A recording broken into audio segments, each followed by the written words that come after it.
ओम श्री गणेशाय नमः। ओम बृहस्पतये नमः। नमस्कार दोस्तों, स्वागत है आपका हमारे YouTube चैनल पर। दोस्तों, सप्ताह के चौथे दिन गुरुवार या वीरवार को भगवान बृहस्पति देव की पूजा का विधान है। बृहस्पति देवता को बुद्धि और शिक्षा का देव माना जाता है। गुरुवार को बृहस्पति देव की पूजा करने से धन, विद्या, पुत्र तथा मनोवांछित फल की प्राप्ति के साथ परिवार में सुख तथा शांति बनी रहती है। गुरुवार का व्रत जल्दी विवाह करने के लिए भी किया जाता है। तो दोस्तों, गुरुवार का व्रत कैसे करें, इसके बारे में आइए चर्चा करते हैं। तो व्रत वाले दिन प्रातः काल उठकर बृहस्पति देव का पूजन पीली वस्तु, पीले फूल, चने की दाल, पीली मिठाई, पीले चावल आदि का भोग लगाकर किया जाता है। इस व्रत में केले का पूजन ही करें। कथा और पूजन के समय मन, कर्म और वचन से शुद्ध होकर मनोकामना पूर्ति के लिए बृहस्पति देव से प्रार्थना करनी चाहिए। दिन में एक समय ही भोजन करें। भोजन चने की दाल आदि का करें। नमक न खाए। पीले वस्त्र पहने। पीले फलों का प्रयोग करें। पीले चंदन से पूजन करें। पूजन के बाद भगवान बृहस्पति की कथा सुननी चाहिए। तो दोस्तों, अब आइए गुरुवार व्रत कथा का श्रवण करें। एक समय भारतवर्ष में एक प्रतापी राजा राज्य करता था। वह अत्यंत धर्मात्मा एवं दानी महापुरुष था। वह नित्य प्रति नियम पूर्वक मंदिर में पूजा और ब्राह्मण गुरुओं की सेवा किया करता था। उसके द्वार से कोई भी दुखी याचक निराश होकर नहीं लौटता था। राजा प्रत्येक बृहस्पतिवार को व्रत रखता और पूजन किया करता था। वह प्रत्येक दिन गरीबों की हर प्रकार से मदद करता था। राजा की रानी राजा के व्यवहार के बिल्कुल विपरीत थी। उसे यह सब पसंद नहीं था। उसे यह सब करने में आलस्य आता था। ना तो वह व्रत रखती और ना ही किसी गरीब की सहायता करती थी। राजा को भी यह सब करने से रोकते हुए कहती कि यह सब व्यर्थ के कार्य है। राजन, यह सब आपको शोभा नहीं देता। समय और धन का तुम दुरुपयोग कर रहे हो, जो एक राजा का कर्तव्य नहीं है। एक दिन राजा शिकार खेलने की इच्छा से वन को चला गया। पीछे महल में रानी और दासी थी। उसी समय गुरु महाराज बृहस्पति देव साधु वेश में रानी के द्वार पर पहुंचकर भिक्षा मांगने लगे। साधु की आवाज सुन रानी द्वार पर आ साधु से कहने लगी कि हे साधु महाराज, मैं इस दान पुण्य के कार्य से तंग आ चुकी हूँ। इस कार्य के लिए तो मेरे पति ही काफी है। मैं तो यह चाहती हूँ कि किसी तरह यह धन नष्ट हो जाए और मैं आराम से रह सकूं। साधु के वेश में बृहस्पति देव बोले कि हे देवी, तुम तो बड़ी विचित्र नारी हो। संतान और धन से कोई मनुष्य दुखी नहीं होता। इनको सभी चाहते हैं। पापी भी पुत्र और धन की इच्छा करते हैं। तुम्हारे पास धन की अधिकता है तो इस धन का सदुपयोग करो। भूखों को भोजन कराओ, पियाऊ लगवाओ, अनाथों अपाहिजों के लिए दान दो, ब्राह्मणों को दक्षिणा दो, धर्मशालाओं का निर्माण कराओ, कुआं, तालाब, बावड़ी, बाग बगीचे आदि का निर्माण कराओ और निर्धनों की सहायता करो। कुंवारी कन्याओं का विवाह कराओ, यज्ञ आदि धार्मिक कार्य करो। इस प्रकार के कर्मों को करने से आपके कुल का उत्थान होगा, उसकी कीर्ति फैलेगी एवं तुम्हें स्वर्ग की प्राप्ति होगी। लेकिन आलसी रानी को ये बातें प्रिय नहीं लगी। वह बोली कि हे साधु महाराज, मुझे ऐसा धन कदापि नहीं चाहिए जिसे मैं दूसरों को बांटती फिरूं तथा जिसके उपयोग में ही मैं अपना आरामदेह समय गंवाती रहा करूं। तब साधु ने रानी से कहा कि हे देवी, यदि तुम धन से इतनी ही दुखी हो तो मैं तुम्हें धन से मुक्ति पाने का एक उपाय बताता हूँ। तुम ऐसा ही करना जैसे मैं कहूँ। बृहस्पतिवार को घर गोबर से लिपना, अपने बालों को पीली मिट्टी से धोना, बालों को धोते समय स्नान करना, नाखून काटना, राजा से कहना कि वह हजामत बनवाए, भोजन में मांस मदिरा का प्रयोग करे, कपड़े धोबी से धुलवाना। इस प्रकार के कार्य को केवल 7 बृहस्पतिवार करने से तुम्हें धन से मुक्ति मिल जाएगी। यह कहकर साधु वेश में बृहस्पति देवता चले गए। रानी ने साधु के कहे अनुसार 7 बृहस्पतिवार तक ऐसा ही करने का निर्णय किया। साधु के कहे अनुसार करते हुए रानी को केवल 3 बृहस्पतिवार ही बीते थे कि राजा की सारी धन संपत्ति नष्ट हो गई। महल में भोजन के लिए अनाज नहीं रहा। तब दुखी होकर राजा रानी से कहने लगा कि हे रानी, मैं दूसरे देश में कुछ कमाने जाता हूँ, तुम यहाँ पर दासी के साथ रहो, क्योंकि यहाँ मुझे हर मनुष्य जानता है, मैं यहाँ कोई कार्य नहीं कर पाऊंगा। देश चोरी परदेश भीख बराबर है। ऐसा कहकर राजा दूसरे देश चला गया। वह रोज जंगल में लकड़ी काटता और शहर आकर बेच देता। इस तरह वो अपना जीवन यापन करने लगा। इधर राजा के बिना रानी और दासी दुखी रहने लगी। किसी दिन भोजन मिल जाता तो खा लेती और कभी भोजन उपलब्ध न होने पर केवल जल ही पीकर सो जाती। एक दिन रानी और दासी को 7 दिन भूखे ही व्यतीत हो गए। तो रानी दासी से बोली कि हे दासी, यहाँ पास ही के नगर में मेरी बहन रहती है जो बहुत धनवान है, तो उसके पास जा और 5 सेर अनाज मांग ला, उससे कुछ दिन तो भोजन मिलेगा। दासी रानी की बहन के पास पहुँची। उस दिन बृहस्पतिवार था और रानी की बहन पूजा में मग्न थी। दासी ने कहा कि हे रानी, मुझे आपकी बहन ने भेजा है, मुझे 5 सेर अनाज दे दो। दासी ने अपनी बात कई बार दोहराई तो रानी ने कोई उत्तर नहीं दिया, क्योंकि उस समय रानी बृहस्पतिवार की कथा सुन रही थी। जब रानी ने दासी को कोई उत्तर नहीं दिया तो वह अत्यंत दुखी हुई और उसे गुस्सा भी आया। वो वापस लौटकर अपनी रानी से बोली कि हे रानी, आपकी बहन बहुत ही धनी स्त्री है, वह छोटे लोगों से बात नहीं करती, वह धन के मद में चूर है। उसने मेरे कई बार आग्रह करने पर भी कोई उत्तर नहीं दिया, तो मैं वापस चली आई। रानी अपनी दासी को दुखी देखकर बोली कि हे दासी, इसमें उसका कोई दोष नहीं। जब मनुष्य का पूरा वक्त आता है तो सारे सगे संबंधी मुख मोड़ लेते हैं, कोई सहारा नहीं देता। अच्छे बुरे का पता विपत्ति में ही लगता है। जो भगवान को मंजूर होगा वही होगा, इसमें किसी का कोई दोष नहीं। उधर रानी की बहन ने कथा सुनकर सोचा कि मेरी बहन की दासी आई थी। भगवान बृहस्पति देव की कथा सुनने के कारण मैं उससे भूली नहीं और वह दुखी से वापस लौट गई। वह अपने बहन के घर जाकर कहने लगी कि हे बहन, मैं बृहस्पतिवार की व्रत कथा सुन रही थी। कथा के समय किसी से नहीं बोलते और न ही अधूरी कथा बीच में छोड़ते हैं, इसीलिए मैं तुम्हारी दासी से तब बात न कर सकी। कहो बहन, तुमने दासी को क्यों भेजा था? रानी अपने बहन से बोली कि बहन, हमारे घर में अनाज का एक दाना भी नहीं है, तुम तो सारी बात जानती हो। 7 दिन से हम भूखे हैं, इसीलिए मैंने अपने दासी को तुमसे 5 सेर अनाज लेने को भेजा था। रानी की बात सुनकर रानी की बहन बोली कि बहन, बृहस्पति देव सब मनोरथ को पूर्ण करने वाले है। देखो, शायद तुम्हारे घर में अनाज रखा हो। यह सुनकर दासी अंदर गई तो एक घड़ा भरा अनाज रखा मिला। उसे बड़ा आश्चर्य हुआ, क्योंकि उसने एक एक बर्तन देखा था, सारे बर्तन खाली थे।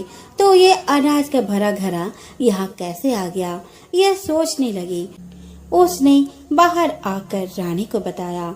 बहन ने रानी और दासी को बताया कि घड़ा भर अनाज भगवान बृहस्पति देव की कृपा से आया है।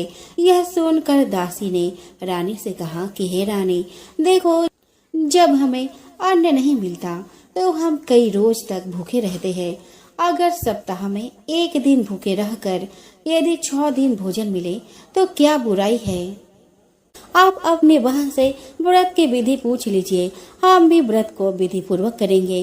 दासी के आग्रह पर रानी ने अपनी बहन से बृहस्पतिवार के व्रत की विधि पूछी। उसकी बहन बोली कि हे बहन, बृहस्पति देव का व्रत बेहद सरल है। इस व्रत हेतु बृहस्पतिवार को चने की दाल व गुड़ से विष्णु भगवान की केले की जड़ में पूजा करते हैं और दीपक जलाते हैं। इस दिन पीले वस्त्र पहने और पीला भोजन करे। पहले कथा सुने। इस प्रकार गुरु बृहस्पति देव प्रसन्न होकर अन्न, धन और पुत्र देते हैं। व्रत और पूजन की विधि बताकर रानी की बहन अपने घर चली गई। रानी और दासी ने निश्चय किया कि वे बृहस्पतिवार का व्रत अवश्य करेंगी। जब बृहस्पतिवार आया तो उन्होंने व्रत रखा। वे गुड़साल में जाकर गुड़ चना बिन लाई और उससे केले की जड़ का पूजन किया। अब समस्या थी पीले भोजन की। पीला भोजन कहाँ से आए? दोनों बहुत दुखी हुई, परंतु भगवान बृहस्पति देव उनके व्रत से प्रसन्न हुए।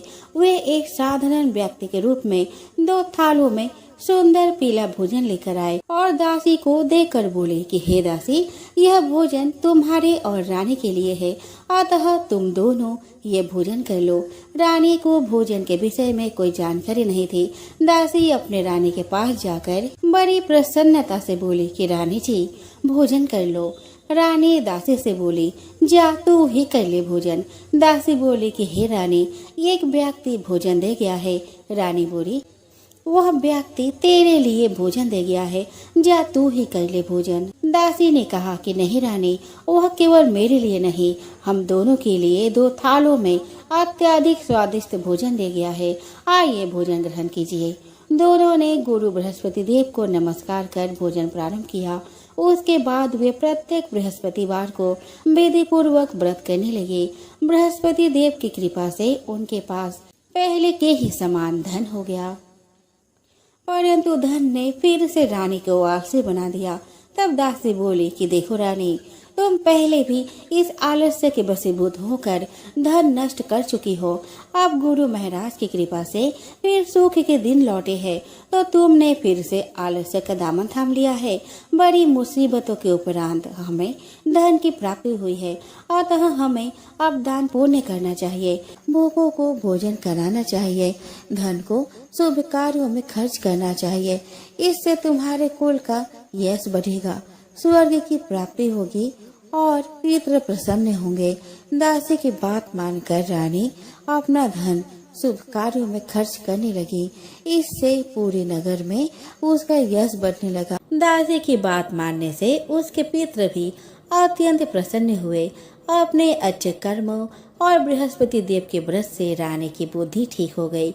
एक दिन रानी और दासी आपस में विचार करने लगे कि न जाने राजा किस हाल में है और किस दशा में होंगे।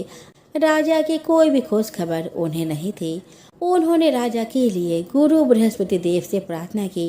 गुरु महाराज रात में राजा को स्वप्न में दिखे और बोले कि हे राजन, उठ, तेरी रानी तुझे याद करती है, अपने देश लौट जा। राजा प्रातः काल उठकर अपने स्वप्न के विषय में विचार करने लगा। भगवान की बात याद कर उसने सोचा, लौटने हेतु कुछ धन तो होना चाहिए। आज तक मैंने किन किन मुसीबतों से अपने दिन व्यतीत किए हैं, यह मैं ही नहीं जानता। अपने बुरे समय को याद कर राजा रोने लगा। तभी वहाँ बृहस्पति देव साधु वेश में प्रकट हुए और राजा से बोले, हे लक्कड़हारे, तुम इस वीरान जंगल में क्या कर रहे हो? किस चिंता में इस तरह बैठे रो रहे हो? मुझे बताओ। साधु की बात सुन राजा हाथ जोड़कर बोला कि हे प्रभु, आप सब कुछ जानते हैं। इतना कहकर राजा ने साधु को अपनी संपूर्ण कहानी कह सुनाई। साधु के रूप में भगवान उसके वचनों को सुन कहने लगे कि हे राजन, तुम्हारी पत्नी ने बृहस्पति देव के प्रति जो अपराध किया था, उसी कारण तुम्हारी यह दशा हुई है। अतः तुम अब चिंता छोड़कर बृहस्पति देव का व्रत करो। भगवान बड़े दयालु है, तुम्हारी अवश्य सुनेंगे। तुम चने की दाल, गुड़ व जल से भरे लोटे से केले की जड़ में बृहस्पति देव का पूजन करो, फिर कथा कहो या सुनो। भगवान बृहस्पति देव तुम्हारे कष्टों को हर कर तुम्हारी सभी मनोकामनाओं को पूर्ण करेंगे। साधु की बात सुनकर राजा बोला कि हे प्रभु, मुझे लकड़ी बेचकर भोजन करने के लिए भी पर्याप्त धन नहीं मिलता, तो मैं व्रत कैसे करूं? मुझे रात स्वप्न में अपनी पत्नी अत्यंत व्याकुल दशा में दिखाई दी थी। मेरे पास कोई साधन नहीं जो मैं उसका हाल जान सकूं। साधु विनम्र वचनों से राजा से बोला कि हे राजन, तुम किसी बात की चिंता मत करो। बृहस्पतिवार के दिन तुम रोज की ही तरह लकड़ियां शहर में बेचने जाना। तुम्हें रोज से 2 गुना धन प्राप्त होगा। उस धन से तुम बृहस्पति देव का पूजन कर मुझसे सुनी हुई कथा कहना। भगवान बृहस्पति देव तुम्हारी सारी मनोकामनाएं पूर्ण करेंगे। साधु महाराज ने कथा शुरू की। बहुत समय पहले की बात है। एक नगर में एक निर्धन ब्राह्मण रहता था। वह संतानहीन था। वह प्रतिदिन पूजा पाठ करता था, परंतु उसकी स्त्री नास्तिक थी। न तो वह स्नान करती थी और न ही किसी देवता को पूजती थी। सुबह उठते ही भोजन करना उसकी दिनचर्या थी। अपनी पत्नी की इस आचरण से ब्राह्मण बहुत दुखी था। वह अपनी पत्नी को समझा समझा कर थक गया था, परंतु परिणाम वही ढाक के 3 पात रहे। ब्राह्मण की अर्चना से प्रसन्न होकर एक दिन भगवान ने ब्राह्मण को पुत्री प्राप्ति का वरदान दिया। 9वें मास ब्राह्मण के घर एक कन्या का जन्म हुआ। वह अपने पिता की छत्रछाया में बढ़ने लगी। वह कन्या अत्यंत धार्मिक प्रवृत्ति की थी। वह प्रातः उठकर भगवान विष्णु का जप किया करती थी।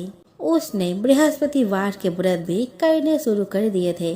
प्रातः पूजा कर स्कूल जाती तो मुट्ठी भर जौ सारे रास्ते पाठशाला तक डालती जाती और लौटते समय वही जौ स्वर्ण के हो जाते तो उन्हें बीन कर घर ले आती। उसका प्रतिदिन का यही नियम था। एक दिन वह सूप में उस सोने के जौ को साफ कर रही थी। उसकी माँ ने जब अपने लड़की को देखा तो बोली, हे पुत्री, सोने के जौ साफ करने के लिए सोने का ही सूप होता तो क्या ही अच्छा होता। दूसरे दिन बृहस्पतिवार था। वह कन्या व्रत रखकर पूजन कथा के समय बृहस्पति देव से प्रार्थना करने लगी कि हे महाप्रभु गुरुदेव, यदि मैं शुद्ध मन, कर्म, वचन से आपकी पूजा अर्चना करती हूँ तो आप मुझे सोने का सूप देने की कृपा करें। बृहस्पति देव उस बालिका की पूजा से प्रसन्न थे। उन्होंने उस कन्या की प्रार्थना स्वीकार कर ली। प्रतिदिन की तरह वो कन्या जौ बिखरती हुई चली। पाठशाला से लौटते समय उसे रास्ते में सोने का सूप पड़ा हुआ मिला। घर लौटकर सोने का सूप अपने माँ को दिखाकर वह सोने के जौ के दाने साफ करने लगी। उसी समय नगर के राजकुमार उसके घर के पास से गुजरा। उस सुंदर लड़की को सोने के सूप में जौ साफ करते देख राजकुमार उस पर मोहित हो गया। महल में लौटकर राजकुमार ने राजा से उस लड़की से विवाह करने की इच्छा प्रकट की तो राजा ने ब्राह्मण को महल में बुलाकर राजकुमार से उसकी लड़की के विवाह की बात कही। ब्राह्मण तैयार हो गया। धूमधाम से उस लड़की का विवाह राजकुमार से हो गया। दुल्हन बनकर ब्राह्मण की लड़की महल में चली गई। लड़की के चले जाने से ब्राह्मण फिर निर्धन हो गया। उसे कई कई दिन भोजन नहीं मिलता था। बहुत दुखी होकर ब्राह्मण एक दिन अपने लड़की के पास गया। अपने पिता से निर्धनता का समाचार सुनकर उसे बहुत सा धन देकर पिता को विदा किया। उस धन से ब्राह्मण कुछ दिन तो आराम से गुजर गए, लेकिन जल्द ही फिर भूखे मरने की हालत हो गई। ब्राह्मण अपने लड़की से धन लेने के लिए फिर महल में पहुंचा। लड़की ने पिता की बुरी हालत देखकर कहा कि पिताजी, आखिर आप कब तक मुझसे धन लेकर जीवन यापन करेंगे? आप कोई ऐसा उपाय क्यों नहीं करते जिससे आपका घर धन संपत्ति से भर जाए? ब्राह्मण ने कहा कि मैंने तेरी माँ को बहुत समझाया, पर उसकी समझ में कुछ नहीं आता। उसका फूहर पर नष्ट हो तो घर की निर्धनता भी दूर हो जाए। तब कुछ सोचकर लड़की ने पिता से कहा कि पिताजी, आप कुछ दिनों के लिए माँ को मेरे पास छोड़ आओ। तब कुछ सोचकर ब्राह्मण पत्नी को लड़की के पास महल में छोड़ आया। लड़की ने अपने माँ से कहा कि माँ, तुम कल प्रातः उठकर स्नान आदि करके भगवान बृहस्पति देव की पूजा अवश्य करना। पूजा करने से तुम्हारी निर्धनता अवश्य दूर हो जाएगी। लेकिन उसकी माँ ने उसकी कोई बात नहीं मानी। तब क्रोधित होकर लड़की ने अपने माँ को एक कक्ष में बंद कर दिया। सूर्योदय के समय माँ को उठाकर जबरदस्ती उसे स्नान कराया और फिर मंदिर में ले जाकर भगवान बृहस्पति देव की पूजा कराई। कुछ दिनों तक ऐसा करने से माँ की बुद्धि में परिवर्तन हुआ और वह स्वयं बृहस्पतिवार का व्रत रखने लगी। उसके व्रत रखने से ब्राह्मण के घर में भगवान विष्णु की अनुकंपा से धन की वर्षा होने लगी। दोनों पति पत्नी धन संपत्ति पाकर आनंद पूर्वक जीवन यापन करते हुए विष्णु धाम को चले गए। इतना कहकर साधु अंतर्ध्यान हो गए। धीरे धीरे समय व्यतीत होने पर फिर वही बृहस्पतिवार का दिन आया। लकड़हारा जंगल से लकड़ी काट कर किसी शहर में बेचने गया। उसे उस दिन और दिन से अधिक पैसा मिला। राजा ने चना गुड़ आदि लाकर गुरुवार का व्रत किया। उस दिन से उसके सभी क्लेश दूर हो गए। परंतु जब दोबारा गुरुवार का दिन आया तो बृहस्पतिवार का व्रत करना भूल गया। इस कारण बृहस्पति भगवान नाराज हो गए। उस दिन उस नगर के राजा ने विशाल यज्ञ आयोजन किया तथा शहर में यह घोषणा करा दी कि कोई भी मनुष्य अपने घर में भोजन न बनाए, न आग जलावे। समस्त जनता मेरे यहाँ भोजन करने आवे। इस आज्ञा को जो ना मानेगा उसे फांसी की सजा दी जाएगी। इस तरह की घोषणा संपूर्ण नगर में करवा दी गई। राजा की आज्ञा अनुसार शहर के सभी लोग भोजन करने गए, लेकिन लकड़हारा कुछ देर से पहुंचा। इसीलिए राजा उसको अपने साथ घर लिवा ले गए और ले जाकर भोजन करा रहे थे तो रानी की दृष्टि उस खूंटी पर पड़ी जिस पर उसका हार लटका हुआ था। वह वहां पे दिखाई नहीं दिया। रानी ने निश्चय किया कि मेरा हार इस मनुष्य ने चुरा लिया है। उसी समय सिपाहियों को बुलाकर उसको कारागार में डाल दिया गया। जब लकड़हारा कारागार में पड़ गया तो बहुत दुखी होकर विचार करने लगा कि न जाने कौन से पूर्व जन्म के कर्म से मुझे यह दुख प्राप्त हुआ है, और उसी साधु को याद करने लगा जो कि जंगल में मिला था। उसी समय तत्काल बृहस्पति देव साधु के रूप में प्रकट हुए और उसकी दशा को देखकर कहने लगे कि अरे मूर्ख, तूने बृहस्पति देव की कथा नहीं करी, इस कारण तुझे दुख प्राप्त हुआ है। अब चिंता मत कर, बृहस्पतिवार के दिन कारागार के दरवाजे पर 4 पैसे पड़े मिलेंगे। उनसे तू बृहस्पति देव की पूजा करना, तेरे सभी कष्ट दूर हो जाएंगे। बृहस्पतिवार के दिन उसे 4 पैसे मिले। लकड़हारे ने कथा कही और उसी रात्रि को बृहस्पति देव ने उस नगर के राजा को स्वप्न में कहा कि हे राजा, तुमने जिस आदमी को कारागार में बंद कर दिया है वह निर्दोष है, वह राजा है, उसे छोड़ देना। रानी का हार उसी खूंटी पर लटका है। अगर तू ऐसा नहीं करेगा तो मैं तेरे राज्य को नष्ट कर दूंगा। इस तरह रात्रि के स्वप्न को देखकर राजा प्रातःकाल उठा और खूंटी पर हार देखकर लकड़हारे को बुलवाकर क्षमा मांगी और लकड़हारे को योग्य सुंदर वस्त्र आभूषण देकर विदा कर दिया। बृहस्पति देव की आज्ञा अनुसार लकड़हारा अपने नगर को चल दिया। राजा जब अपने नगर के निकट पहुंचा तो उसे बड़ा आश्चर्य हुआ। नगर में पहले से भी अधिक बाग, तालाब, कुएं तथा बहुत सी धर्मशालाएं, मंदिर आदि बन गई है। राजा ने पूछा कि यह किसका बाग और धर्मशाला है। तब नगर के सब लोग कहने लगे कि यह सब रानी और बांदी के है। तो राजा को आश्चर्य हुआ और गुस्सा भी आया। जब रानी ने यह खबर सुनी कि राजा आ रहे हैं तो उन्होंने बांदी से कहा कि हे दासी, देख, राजा हमको कितनी बुरी हालत में छोड़ गए थे। हमारी ऐसी हालत देखकर वह लौट न जाए, इसीलिए तू दरवाजे पर खड़ी हो जा। आज्ञा अनुसार दासी दरवाजे पर खड़ी हो गई। राजा आए तो उन्हें अपने साथ लिवा लाई। तब राजा ने क्रोध करके अपने रानी से पूछा कि यह धन तुम्हें कैसे प्राप्त हुआ। तब उन्होंने कहा कि हमें यह सब धन बृहस्पति देव के इस व्रत के प्रभाव से प्राप्त हुआ है। राजा ने निश्चय किया कि 7 रोज बाद तो सभी बृहस्पति देव का पूजन करते हैं, परंतु मैं प्रतिदिन दिन में 3 बार कहानी तथा रोज व्रत किया करूंगा। अब हर समय राजा के दुपट्टे में चने की दाल बंधी रहती तथा दिन में 3 बार कहानी कहता। एक रोज राजा ने विचार किया कि चलो अपने बहन के यहाँ हो आवे। इस तरह निश्चय कर राजा घोड़े पर सवार होकर अपने बहन के यहाँ चलने लगा। मार्ग में उसने देखा कि कुछ आदमी एक मुर्दे को लिए जा रहे हैं। उन्हें रोककर राजा कहने लगे कि अरे भाइयों, मेरी बृहस्पति देव की कथा सुन लो। वे बोले, लो, हमारा तो आदमी मर गया है, इसको अपनी कथा की पड़ी है। परंतु कुछ आदमी बोले कि अच्छा कहो, हम तुम्हारी कथा भी सुनेंगे। राजा ने दाल निकाली और जब कथा आधी हुई थी कि मुर्दा हिलने लग गया और जब कथा समाप्त हो गई तो राम राम करके मनुष्य उठकर खड़ा हो गया। आगे मार्ग में उसे एक किसान खेत में हल चलाता मिला। राजा ने उसे देख और उससे बोले कि अरे भैया, तुम मेरी बृहस्पतिवार की कथा सुन लो। किसान बोला कि जब तक मैं तेरी कथा सुनूंगा तब तक 4 हरैया जोत लूंगा। जा अपनी कथा किसी और को सुनाना। इस तरह राजा आगे चलने लगा। राजा के हटते ही बैल पछाड़ खाकर गिर गया और किसान के पेट में बड़ी जोर का दर्द होने लगा।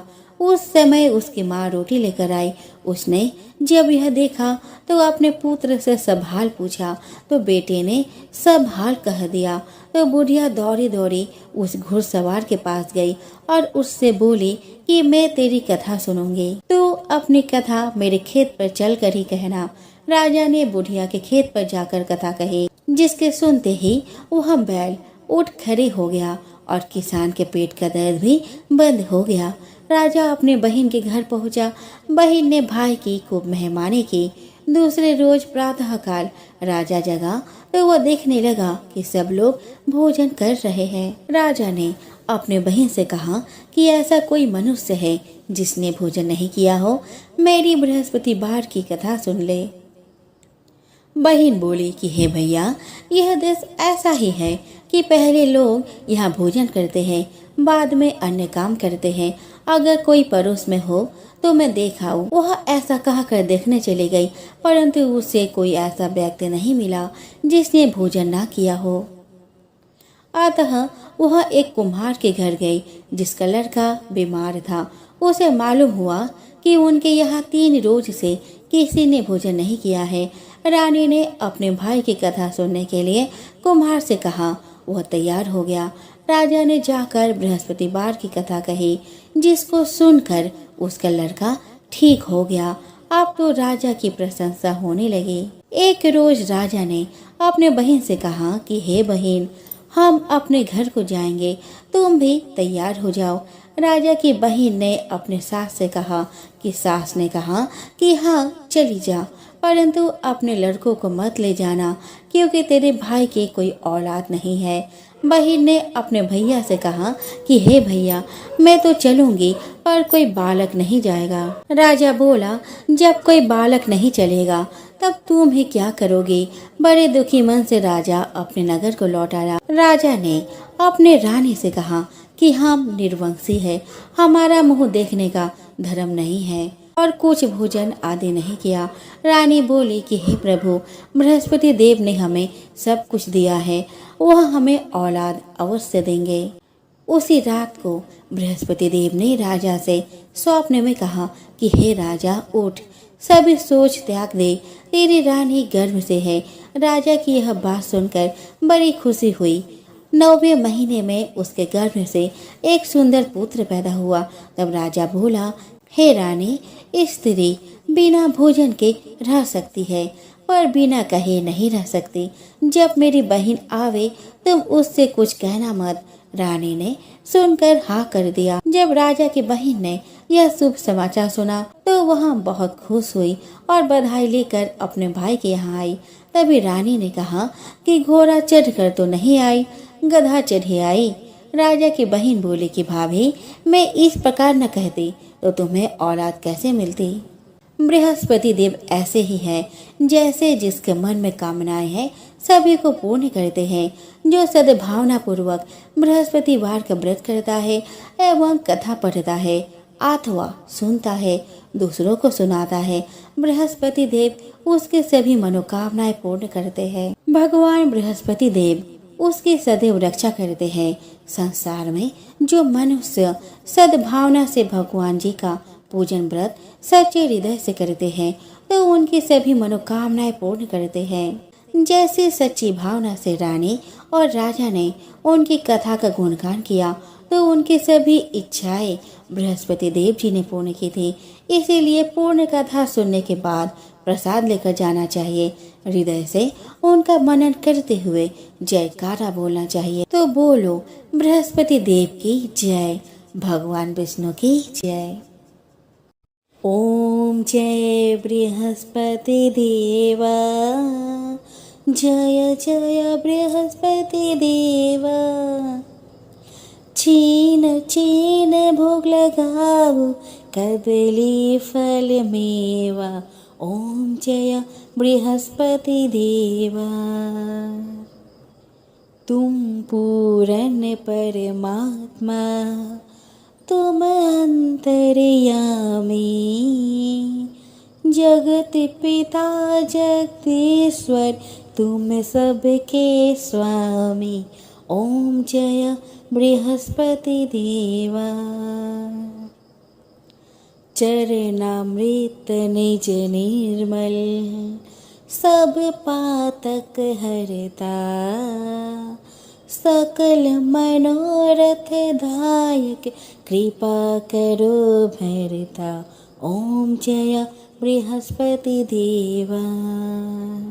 तन मन धन अर्पण कर, जो जन शरण परे, प्रभु प्रकट तब होकर, आकर उद्धार करे। ओम जय बृहस्पति देवा।